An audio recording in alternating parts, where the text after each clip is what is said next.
This video will cover the basic use case for purchase orders. Purchase orders can also be used in conjunction with purchase requests and request for quotes, but those are the subjects of different videos. For now, we'll just worry about the workflow shown here. A blank purchase order is created and populated with details. It can be circulated internally until it's approved, and then it's sent to the supplier. When the order is eventually fulfilled, a receipt for the purchase is generated and the stock can be received into your facility. I'll go to the purchasing menu and select Purchase Orders.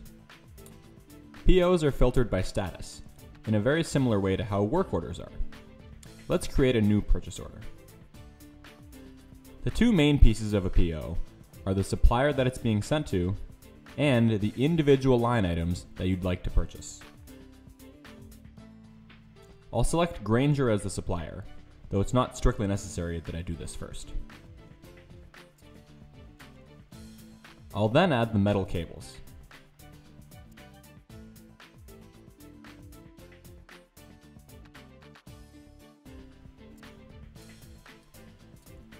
And also the bit set.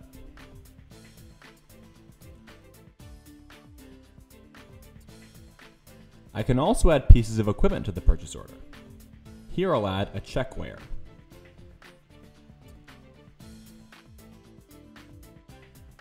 If there's no part number specified for this part, I can add it here. That information is then saved to the part, so next time I don't have to add it manually. It will populate by itself.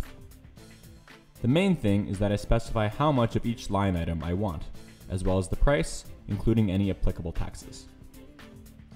Each line item will also display if there are any related RFQs, or if there is a charge department or account attached to the item. Under the Additional Cost tab, I can add the cost of shipping, if applicable. I can also add a lump sum for the tax on the entire purchase order, as opposed to percentage-wise for each individual line item. By default, I only have access to these two types of costs, but I can add more types under Settings and then Lookup Tables.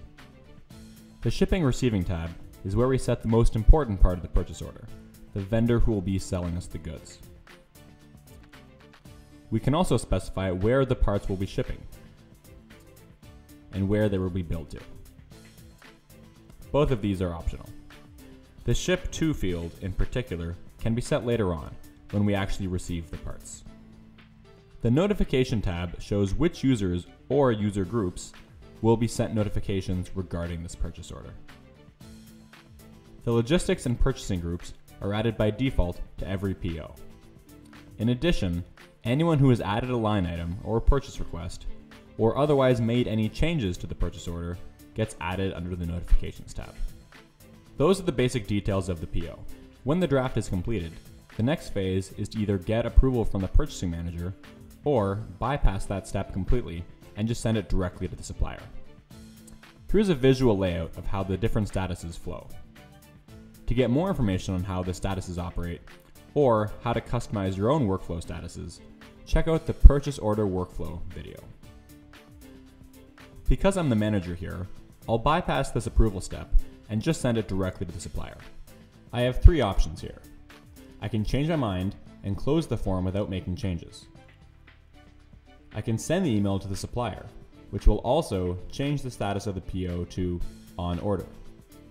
Or I can change the PO status without sending the email by selecting Mark as Sent. I would use this last option if I intended to send the PO by some other method, say fax or telephone. I'll send the email. The PO is then on order, and I'm no longer able to add line items to it. Similarly, I can't edit the price or quantity of existing line items. If I want to make edits to it, I should cancel the work order and then return it to draft stage. From there I can make changes and elevate it again back to this status. From this point, I have three options. I can mark the order as fulfilled, not fulfilled, or I can cancel it altogether. Let's say a few weeks pass and my order is shipped to me.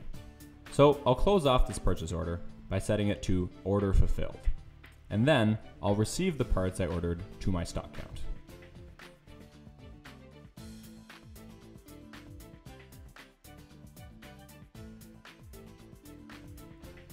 I'm able to receive a different number of items than I actually ordered, in case there was a mistake on the supplier's end, and they shipped me the wrong thing.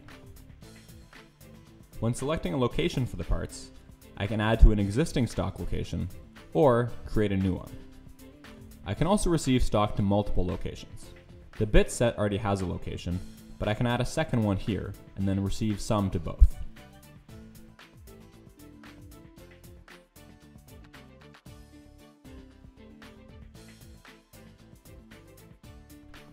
Metal cables I'll just receive to the existing location.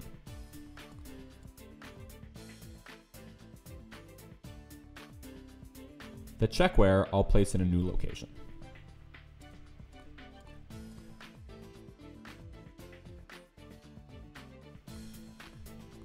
Finally, I can check the record of this transaction. I'll go to my metal cables in the supplies menu. Here I can view a full history of all the receipts and purchase orders created for this part.